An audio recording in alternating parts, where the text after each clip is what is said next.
बिहार विधानसभा चुनाव से ठीक पहले जदयू को बड़ा झटका लगा है। नीतीश कुमार के करीबी रहे जदयू के पूर्व प्रवक्ता डॉक्टर सुनील कुमार सिंह आज विकासशील इंसान पार्टी का सदस्यता ग्रहण किया है। आपको बता दें, डॉक्टर सुनील कुमार सिंह बिहार के जाने माने चिकित्सक हैं और आज मुकेश सहनी की पार्टी विकासशील इंसान पार्टी ज्वाइन किया है। इसके साथ ही बिहार के कई जाने माने अन्य चिकित्सकों ने भी डॉक्टर सुनील कुमार सिंह के साथ आज वीआईपी पार्टी ज्वाइन किया है। हालांकि इस मौके पर डॉक्टर सुनील कुमार सिंह के साथ कई अन्य चिकित्सक भी मौजूद रहे। उन्होंने साफ तौर पे कहा कि नीतीश कुमार को वो सुशासन की सरकार वाले जाने जाते थे और जब नीतीश कुमार की पार्टी में हुए थे तब नीतीश कुमार की पार्टी और नीतीश कुमार की सरकार सुशासन बाबू के नाम से जानी जाती थी। लेकिन जिस तरीके से बिहार में लगातार आए दिन आपराधिक घटनाएं घट रही है, जिस तरीके से बिहार की स्वास्थ्य व्यवस्था चरमरा गई है, इसके बाद से नीतीश कुमार से डॉक्टर सुनील कुमार सिंह का मुंह भंग हो गया और अब वे विकासशील इंसान पार्टी यानी मुकेश सहनी पर भरोसा किया है और मुकेश सहनी की पार्टी ज्वाइन की है। हालांकि इस मौके पर मुकेश सहनी खुद मौजूद थे और इसके मुकेश सहनी ने साफ तौर पर कहा कि डॉक्टर सुनील कुमार सिंह को वीआईपी में आने से वीआईपी और भी मजबूत होगी। इसके साथ उन्होंने कहा कि आने वाले बिहार विधानसभा चुनाव में जब महागठबंधन की सरकार बनेगी तब महागठबंधन में वीआईपी अहम रोल में होगी। हालांकि उन्होंने ये कहा कि विकासशील इंसान पार्टी महागठबंधन की सरकार में जब आएगी तो स्वास्थ्य व्यवस्था पर काम करेगी। स्वास्थ्य व्यवस्था पर एक ब्लूप्रिंट है और उसके तहत मुकेश सहनी स्वास्थ्य व्यवस्था को ठीक करने की कोशिश करेंगे। हालांकि उन्होंने कहा कि जिस तरीके से बिहार में आए दिन आपराधिक घटनाएं घट रही है लेकिन सरकार पूरी तरीके से चुप है, सरकार कुछ नहीं कर रही है। और बीते दिन जिस तरीके से मुजफ्फरपुर में एक नाबालिग बच्ची के साथ हैवानियत होती है, जिसके बाद से उसे पीएमसीएच में एडमिट कराने लाया जाता है, लेकिन पीएमसीएच के बदहाल स्थिति की वजह से उस बच्ची का जान चला जाता है। इस पर मुकेश सहनी ने सरकार पर सीधे आरोप लगाया कि सरकार पूरी तरीके से भ्रष्टाचार और स्वास्थ्य व्यवस्था को लेकर जो है बिल पूरी तरीके से फेल हो गई है। हालांकि उन्होंने ये भी कहा कि आने वाले दिनों में जब महागठबंधन की सरकार बनेगी तो मुकेश सहनी की भूमिका महागठबंधन में उप मुख्यमंत्री के तौर पर होगा। उन्होंने साफ तौर पर कहा कि महागठबंधन की जब सरकार बनेगी तब मुख्यमंत्री भी वो बन आएंगे और उप मुख्यमंत्री वो खुद बनेंगे। क्या कुछ कह रहे हैं मुकेश सहनी, सुने इस वीडियो में। डॉक्टर अभिषेक सिन्हा जी को, डॉक्टर विनोद कुमार जी को बहुत बहुत धन्यवाद देता हूं कि आज आपने हमारे विजन और मिशन के साथ जुड़े हैं। आपको विशेष धन्यवाद देता हूं। साथियों, आप हाल फिलहाल में ही आपने देखा होगा कि घटना हुआ है। इस सरकार पे विजन का कमी है। मैं एक टिप देना चाहूंगा सरकार को, और सरकार शायद अमल कर ले तो हमारा शिक्षा और स्वास्थ्य दोनों सुधर जाएंगे।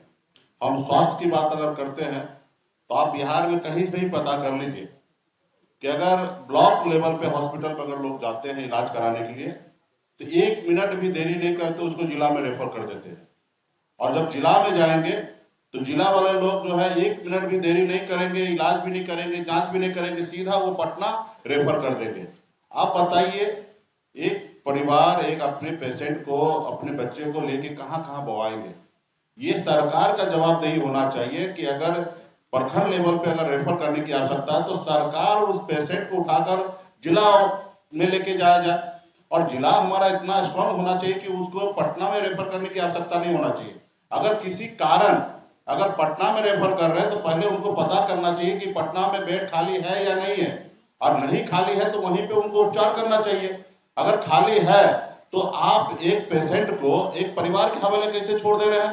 पटना में कोई भी कोना से अगर पटना आना है 6 घंटा, 8 घंटा, 10 घंटा लगना है। आप बताइए 10 घंटा में पेशेंट आते आते रास्ते में दम नहीं तोड़ देंगे तो दम तोड़ देंगे। तो इस सरकार का जवाबदेही होना चाहिए, डॉक्टर का जवाबदेही होना चाहिए कि अगर जिला लेवल से अगर पेशेंट को पटना में शिफ्ट करना है तो वो सरकार और पदाधिकारी का जवाबदेही होना चाहिए कि पटना तक उनको सही से सारा ऑक्सीजन लगा के अपने एम्बुलेंस में यहाँ पे उनके लिए बेड पहले सुनिश्चित कर लेना चाहिए, फिर यहाँ पे रेफर करके उनको एडमिट कराना चाहिए। आपने अभी हाल फिलहाल में देखा एक दलित बेटी के साथ गलत हुआ मुजफ्फरपुर में, उस इलाज के अभाव में पटना में आकर 9 घंटा 10 घंटा तक उसको एडमिट नहीं कराया गया। तो आप बताइए, तो यहाँ पे पेशेंट तो लैप्स हो गए ही। तो इसलिए कहीं ना कहीं सरकार पे, प्रशासन पे विजन नहीं है। हम लोगों का सरकार बनेगा, निश्चित तौर पे जनता का आवाज है, सरकार बनाएंगे और ये जो मैं आज बोल रहा हूँ वो आने वाला समय में पूरा करेंगे। हम ऐसा नौबत आने नहीं देंगे कि जिला से पेशेंट को पटना रेफर किया जाए। अगर एक भी पेशेंट को अगर रेफर करते हैं जिला के पदाधिकारी तो उनको जवाब देना पड़ेगा कि क्यों आप रेफर कर रहे हैं। अगर रेफर भी कर रहे हैं तो जिला में जितने भी पदाधिकारी हैं, जितने भी डॉक्टर हैं, उनका जवाबदेही है कि पेशेंट को पटना तक लाना। ना ही कि किसी परिवार को लाना हो, कहाँ से एम्बुलेंस ढूंढेंगे, क्या होंगे। तो यही सोच के लेकर मैं आने वाला समय में डॉक्टर का एक बहुत बड़ा फौज मैं खड़ा करना चाहता हूँ अपनी पार्टी में, क्योंकि हम देख रहे हैं कि पूरे बिहार में गरीब समाज के लोग ही दवा के अभाव में, इलाज के अभाव में दम तोड़ रहे हैं। हम लोगों को एक एक आदमी को एडमिट कराने में हम लोगों को पसीना छूट जा रहा है। तो इसके लिए भविष्य में ऐसी गलती ना हो, हमारे बिहार के लोग इलाज के अभाव में मरे नहीं, इसके लिए आने वाले समय में एक बड़ा मैं अपने पास डॉक्टर का फौज बनाना चाहता हूँ, विंग बनाना चाहता हूँ। और मैं आने वाले समय में हमारे सुनील जी जो है वो लीड करेंगे पूरे प्रदेश को, और सरकार बनने के बाद भी सरकार और डॉक्टर के पास कितना अच्छा संबंध होना चाहिए, सही समय पर काम होना चाहिए, उसके लिए हम लोग अभी से प्रिपेयर कर रहे हैं। तो इसके लिए अगर डॉक्टर साहब सुनील जी आए हैं, इनके साथी विनोद जी आए हैं, अभिषेक सिन्हा जी आए हैं, इनको मैं धन्यवाद देता हूँ। इनके पास पूरी जवाबदेही दे रहा हूँ कि आने वाले समय में बिहार में पूरा जिला लेवल पर जाकर और अच्छे अच्छे डॉक्टर को पार्टी से जोड़ेंगे, और एक जो मेरा विजन है उस विजन के अनुकूल बिहार प्रदेश में काम करेंगे, ताकि एक भी नागरिक का जान ना जाए इलाज के अभाव में। तो इसके लिए हम लोग बहुत गंभीर हैं, और आने वाले समय में सरकार बनने के बाद हम लोग ये करेंगे कि जिला लेवल पे एक भी पेशेंट पटना तक ना आए, और आए तो डॉक्टर के कस्टडी में आए। डॉक्टर पहले बेड उनके लिए मुहैया कराएंगे, पहले उनके लिए व्यवस्था कराएंगे, तब अपने जिला से पेशेंट को पटना तक मूव करेंगे। ये आज भी सरकार ये कर सकते हैं। मुझे लगता है कि इससे अच्छा और कुछ आइडिया हो ही नहीं सकता है, और ये आइडिया आप ही मानते हैं, पूरे बिहार की जनता मेरी बात को सुन रहे। इससे अच्छा आइडिया एक सरकार के लिए, एक जनता के लिए, उपचार के लिए इससे अच्छा आइडिया हो ही नहीं सकता। लेकिन मुझे पता है कि वो करेंगे नहीं। इसलिए नहीं करेंगे क्योंकि मुकेश सहनी कह रहे हैं, जो आज विपक्ष में वो कह रहे हैं, क्योंकि उनको मालूम है कि ये हम कल करेंगे तो शायद इसका क्रेडिट मुकेश सहनी ले लेंगे। तो ये क्योंकि वो मुझसे नहीं, बिहार की जनता से नफरत करना चाह रहे हैं, तो इसलिए आने वाले समय में बदलाव करेंगे। और हमारे सभी साथी को मैं धन्यवाद देता हूँ, और आप लोगों को भी धन्यवाद देता हूँ। मुकेश जी, आप मुकेश सहनी जी, जो कुडनी में घटना हुई है, क्या लग रहा है कि एसी में बैठकर मांग करने से उसको न्याय मिल जाएगा? जी हाँ, क्या बोले? कुडनी में जो घटना हुई है, क्या लग रहा है विपक्ष को एसी में बैठकर मांग करने से उस बेटी को न्याय मिल जाएगा? किसने बोला कि हम लोग एसी में बैठकर विपक्ष मांग कर रहे हैं? हम लोग तो जनता के बीच में जा रहे हैं। आपने देखा होगा नेता प्रतिपक्ष उस परिवार से मिलकर आए। परसों भी हमारा धरना प्रदर्शन है, पूरे बिहार में काम करें। काम तो सरकार को ही करना, हम तो आईना ही दिखा रहे हैं, हम तो आइडिया ही दे सकते हैं, हम आईना दिखा सकते हैं, वही हम लोग कर रहे हैं। और जनता भी रोड पे खड़े हैं। आज देखिए कि उनके किस तरीके से एक मंत्री और डिप्टी चीफ मिनिस्टर पर कल उनके घर पे गए मिलने के लिए, उसी परिवार को बोलता तुम कसम खाओ माँ कसम कि तुम्हारा इलाज सही से नहीं किया। इस तरीके से बात हो रही है। ये सरकार किसी का सुन रहा है? किसी की बात मानना चाह रहे हैं? नहीं, ये बंद कमरे में बैठ के सरकार चला रहे हैं, वो सरकार चला रहे हैं, ब्यूरोक्रेट सरकार चला रहे हैं। तो हम लोग को जितना लड़ाई लड़ना चाहिए हम लोग लड़ाई लड़ रहे हैं, और निश्चित तौर पे ये सरकार परिवर्तन होगा। डिप्टी सीएम कौन होगा आपकी सरकार का? देखिए, सरकार बनना तो है, और आप मान रहे हैं कि हमारी सरकार बनेगा, डिप्टी सीएम हम लोग बना लेंगे।